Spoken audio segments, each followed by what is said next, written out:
Pacient je v polohe aktívneho sedu.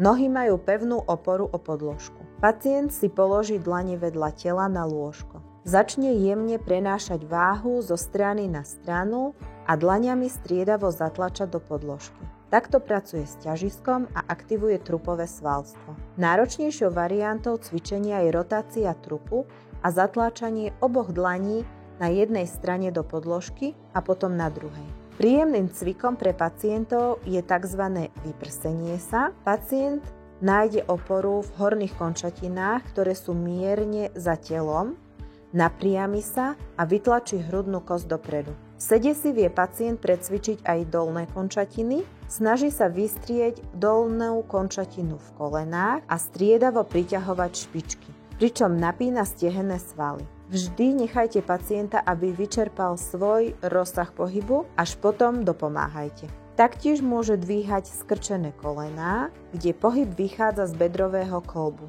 Nezabúdame na členky. Dvíhaním špičiek od zeme vieme v konečnom dôsledku skvalitniť chôdzu. Cieľom je, aby pacient nezakopával.